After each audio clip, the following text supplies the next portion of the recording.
Hello Katden lovers and Katden followers, abay Alden Richards. Tinatapos ang lahat ng kanyang mga commitments. Mukhang may pinaghahandaan, talagang pinagkakaabalahan ngayon ni Mr. Alden Richards ang tinatawag na Lights Camera Run na ito po ay magaganap this coming May. May pala to, May 11, 2025. Kung napapansin po ninyo, nasa running era ngayon si Mr. Alden kasi meron po siyang biggest thing na kailangan pong paghandaan na talagang grabe po yung advocacy ni Mr. Alden Richards. Kung mapapansin po ninyo, ang dami niya pong mataong kinakausap at isa rito, ito pong isa sa mga major sponsor po ng nasabing event. So, totoo ngayon sinasabi po ni Mr. Alden na sa pagpasok ng taong 2025 ay mas magpo-focus muna siya. Parang lilimitahan niya yung pag-accept ng mga proyekto sa teleserye man yan or sa movie. Kasi parang mas mas nag-focus po siya ngayon dun po sa kanyang company na Myrad Company. Pero sabi niya naman, di ba, na parang pag meron po magandang material na i-offer sa kanya, tatanggapin niya. And sa isang interview po ng 24 oras, kagabi lang po, dahil si Alden Richards po isa sa mga nag-organize ng Run for a Cause event. Mula sa pagiging simple hobby, bahagi na ng advocacy ni Alden Richards ang running. Tila labis ang inspirasyon ng Asian multimedia star Alden Richards sa pagtulong sa pag-aayos ng isang malaking event ngayong May. Dahil sa kanyang hilig sa pagtakbo, nais niyang ibahagi ito sa mga maraming tao sa pamamagitan ng isang Run for a Cause project na inorganisa ng Movie Workers Welfare Foundation Incorporated or MOWEL Fund at Myrad Corporation. Bilang board member din ng pelikulang organisasyon, aktibong nakikilahok ang Kapuso Star sa paghahanda sa event. We are calling it Lights Camera Run, takbo para sa pelikula. Ito po yung kanyang interview, panoorin natin. We're calling it Lights Camera Run, takbo para sa pelikulang Pilipino. So all the proceeds of the fund run will go directly to MOWEL Fund. It's some health-oriented activity. We are calling the Lights Camera Run, takbo para sa pelikulang Pilipino. So all the proceeds of the fund run will go directly to MOWEL Fund, payag ni Alden. Kasama rin sa proyekto ang iba pang mga kilalang personalidad, kabilang ang veteranang actress na si Boots Ansaroa. It's a health-oriented activity. Bukod pa doon sa pagiging health-oriented nito, ito po inaasahan namin na magpo-poster ng camaraderie, goodwill at pagsasama between yung members po ng industriya at yung non-members po na merong puso para sa pelikulang Pilipino. Maraming celebrity ang imbitado sa fun run, kabilang na ang running buddies ni Alden na sina Barbie Fortesa at Christopher Martin. Excited din ang Sparkle host na si Martin Javier na suportahan ng pelikulang Pilipino habang nag-i-enjoy sa pagtakbo. So, ito pa isa sa mga magandang ginagawa ngayon ni Mr. Alden. Pero napansin ng mga netizen na tila parang inaagad ni Alden ang lahat. Parang talagang tinatapos niya lahat ng kanyang schedule. Isa nga sa mga usap-usapan niyan sa mga Katden GC's Katden na Facebook page, na parang tila pinaghahandaan ni Alden Richards at talagang parang kumbaga is gusto niya maging available yung March 26, which is birthday po ni Miss Kathryn Bernardo. Yun po ang usap-usapan kasi talagang araw-araw po makikita niyo siya na lahat ng mga taong pwedeng kausapin, kinakausap.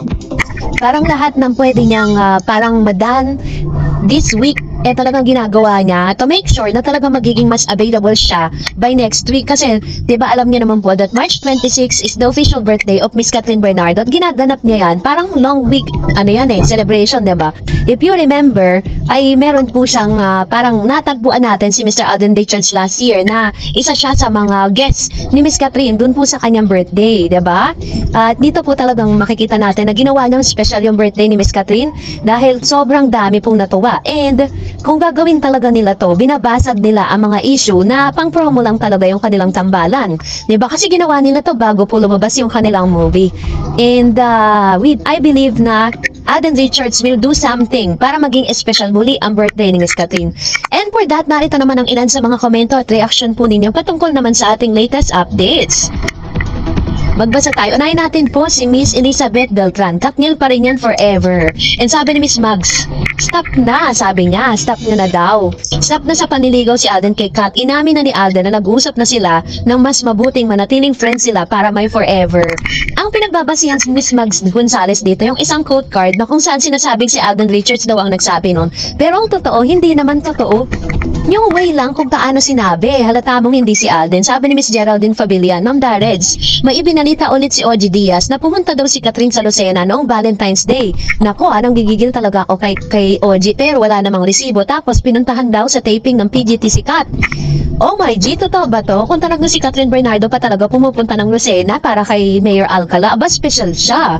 At kapag talagang kung totoong ginagawa ni Catherine yan, in love si Catherine. Dahil para mag-set ka ng effort, para dun sa napakalayong lugar, from Cabanatuan, tapos to Lucena, di ba parang pares bang north yan or pares bang south yan? Alam ko kasi north yan eh. And sabi ni Miss Alberto Otare Cervantes, sorry, pero kung ito talaga mayor na to, ang pinili ni Catherine Bernardo, sayang si Aden, ang layo nilang dalawa sa isa't isa. Diyos ko, ang hilig ni Catherine Bernardo sa red flag, kung totoo man ang chismis. Ayan, so ito naman yung kanyang komento with regards to this.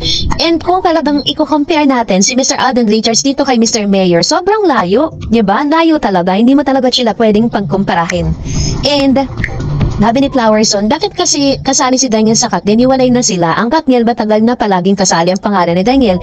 Iwas doon ang dami babae ma-partner ni Daniel. Tapos na ang Katniel, move on na, ibahin na. Nakakasawa na ang Katniel. Ayan. So ito naman yung sabi ni Miss Flowerson. Actually po, ngayon po, parang hindi na masyadong pinag-uusapan ang tambalan ni Catherine at ni Daniel Padilla. Talagang binura na po sa sistema ng showbiz yung patungkol sa dalawang ito. And sabi ni Miss Maria Teresita, honesty is not worth of Kat. Mayor versus the lady billionaire, Kat will be used. Period. So ganito po katindi yung kanyang kanyang pagbubunyag, no? Parang sasabihin niya na gagamitin ng si Miss Catherine. And Miss Blue Heaven, di niyo po ba napapanood sa PBB na sinabi ni AC Bonifacio na nakakasama niya si Alden at Kat mag-gym? Sinabi pa nga ni RJ ang tawag nila kay Alden. So totoo po talaga, nagkikita po talaga sila in private. Happy na po ako doon. Ayun. So isa yan sa mga napag-usapan din sa Sockmed kasi parang recorded po yan na binanggit ni Miss AC Bonifacio ngayon na parang kasama nila itong magkasama si Alden at si Kat na nag-gym.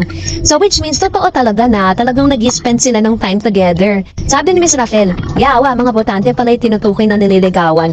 Alam mo, gimmick lang ni OG yung chismis na yan. Ang dami tuloy, naniniwala mga chismosang fans din. Ang daming paninira sa Kat din, lalo na kay Alden. Ang lupit na mga bad comments, hayaan mo, Alden, hindi natutulog ang Diyos. Nakikita ni God ang mga mabuti mong ginagawa. #team panatag Kat din. Ayan, so ito naman yung kanyang komento. Kasi kung pag-aaralan niyo po yung video na inilabas ni Mr. Willie Revilla may patungkol dun sa nililigawan ni Mayor, ang tinutukoy niya dun, yung mga botante ng Lucena, hindi po yung taong nililigawan ni Mayor. And katulad ng sinasabi ko po sa inyo, parang Mayor Alcala is too busy para po, di ba, ang daming nagagalit ng mga taga Lucena na bakit daw mas inuna pa ni Mayor na manligaw sa artista kaysa solusyonan yung problema ng Lucena. Yun ang sinasabi nila, lalo na sa TikTok. Sabi ni Mr. Rina, point of view, we have seen his vlog, nagbebenta ng goods niya.